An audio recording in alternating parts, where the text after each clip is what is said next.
I want to move now to the United States, where, as we promised, tonight we've got a very special guest joining us. Over the past few years, the United States has experienced a tectonic shift in culture. Norms we once thought were unchallengeable are now taboo. Now, as a country that once took pride in being that beacon of freedom and democracy around the world, the United States now seems intent on tearing itself apart on issues of culture, race, gender, religion, even its once strong support for the role of family in our society. Now, sadly, you know, much of that malaise is here in Australia too. With the US midterms on November 8, these issues are front and centre again, and someone in the thick of things taking on that debate is my next guest. You know him well here. He's a juggernaut of US politics and news, and I'm delighted he's with us tonight. Fox News primetime host Tucker Carlson, welcome to Credlin and Sky News Australia. Well, thanks for having me.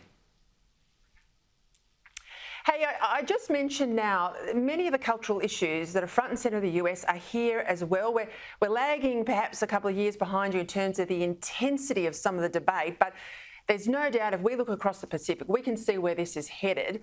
All the things the West once knew that were settled, went through that list, they're all upended now. Now, we're at war with ourselves, I would contend, Tucker. It's that simple. So I want your take. How do we get here, and what's the battle plan for good people to fight back?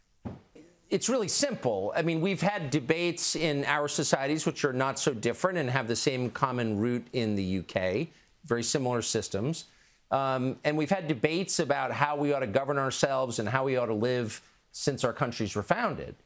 What's changed is the intolerance for other people's opinions. So the agreement was always, we may disagree with one another, but we each have a right to say our piece, to explain what we think, and to have our own opinions.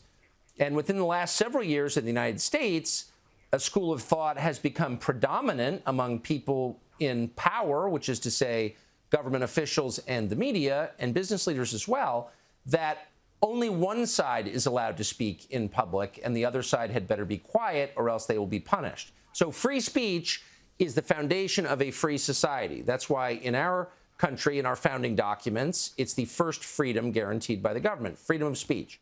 How do we fight back?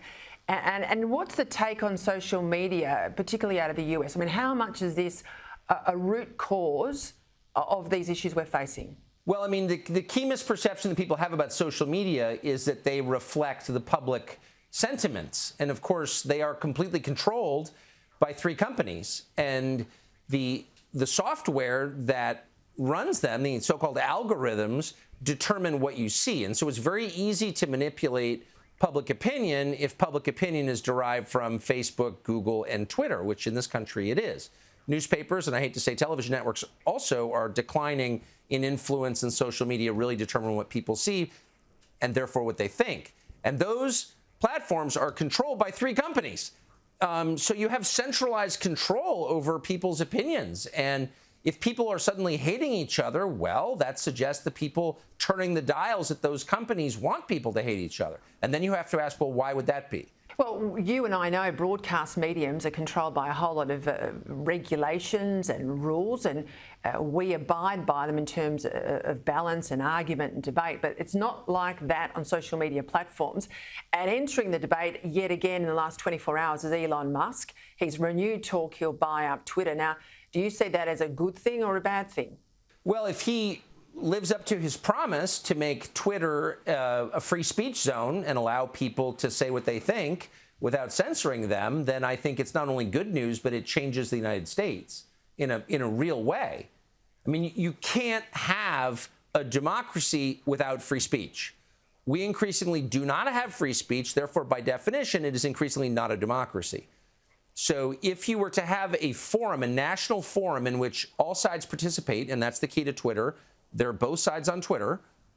If that were allowed to be truly free, you would have different political outcomes. You would have a different culture. I mean, I think that's the key. I really do believe, not to reduce it to one thing, but if you could reduce it to one thing, it would be free speech. And so if he restores that to that platform, we will have a different country, and so will you.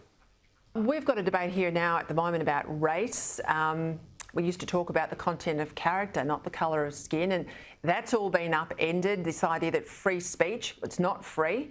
We've got soldiers lying around in graves across the Western world that fought for free speech, but it's under assault, particularly in the last couple of hours in Australia, with a Christian in a football team, a CEO, sacked for his Christian beliefs. This comes down, though, doesn't it, to political leadership and this debate that the West has got a drought of the strong leaders we once had. I mean, FDR and Churchill, and where we ended up at the end of the Second World War. We're in troubling times, but without that sort of leadership. Well, our leaders don't believe in our system. You know, they're unwilling to defend the basic precepts of our civilization. Tolerance, pluralism, freedom of speech, freedom of conscience. I mean, that's the whole point of Australia, of the UK, of Canada, New Zealand, and the United States. The Anglosphere, that's why we're different. Our justice system was colorblind, at least in theory. It treated each citizen as an equal.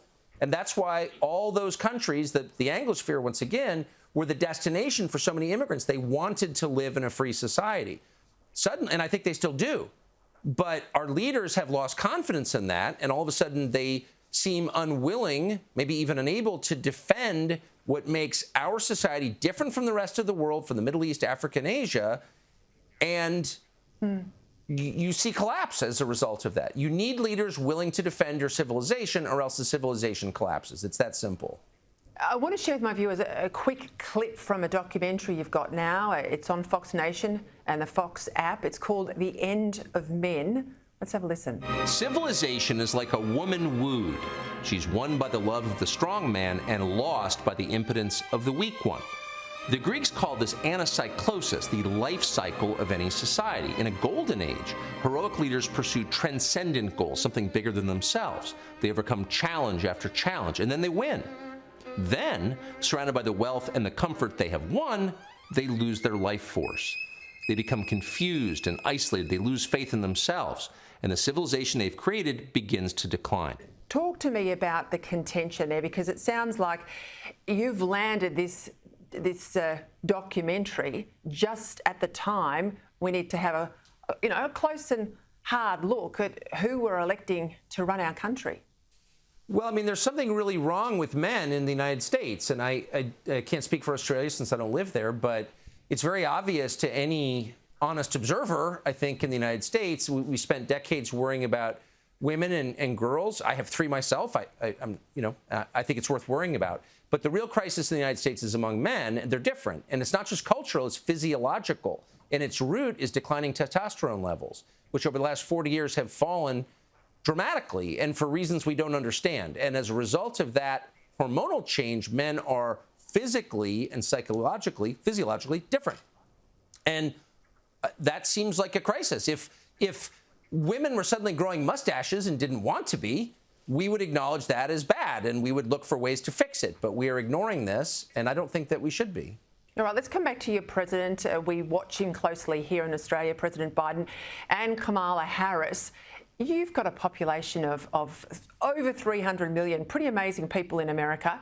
I went to school in America, as you know. I mean, I want to support the terrific nation it is, but like a lot of Australians, yes, we look at more and more of this footage and what he says, not just what he does and how he moves.